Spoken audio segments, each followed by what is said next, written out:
Mr. Speaker. Mũmbunge Benjamin Gathiru kana Major Donk wa Embakasi Central gũkũ Nairobi nĩekĩrĩire nganja wĩigĩrĩrĩki ũrĩa ũrathingatirwo hĩndĩ ya woyani wa mbeũ njĩthĩ arĩa mekũingĩra rũhonge-inĩ rwa NYS mwaka ũyũ. Embakasi Central. Akĩaria arĩ gĩikaro-inĩ kĩa mbunge, Gathiru augĩte mĩhang'o ĩno ĩrarĩ na ũthutũkania makĩria kũrĩ andũ arĩa maikaraga icigo iria ikoragwo na ũingĩ wa andũ ta kaunti-inĩ ya Nairobi, ona thengia ya minista wa ũruti wa wĩra wa mũingĩ Moses Kuria kwĩranĩra wĩigĩrĩrĩki wa mĩhang'o ĩno. During the launch of the 2024 NYS recruitment, the Cabinet Secretary for Public Service, Performance and Delivery Management indicated that the process would be undertaken at the ward level.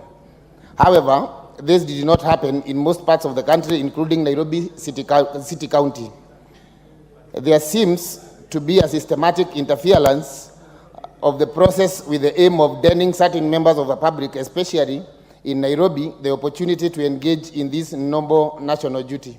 Gathiru rĩu nĩorĩtie thirikari ĩtarĩrie ũrĩa mĩhang'o ĩno ĩratabanirio na njĩra ĩrĩa ĩrarũmĩrĩirwo gũkũrana namba ya andũ arĩa mekuoywo kuma ituri ngũrani cia bũrũri.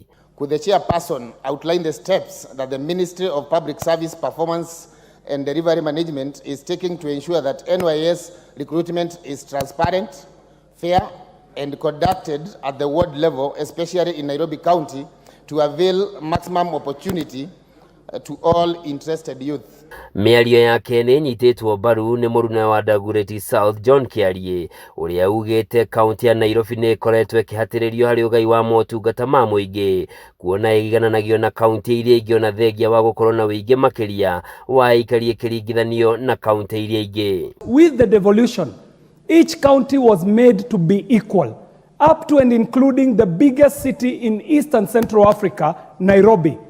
Nairobi here, you've got a ward or wards that are probably the size of entire counties elsewhere in terms of population.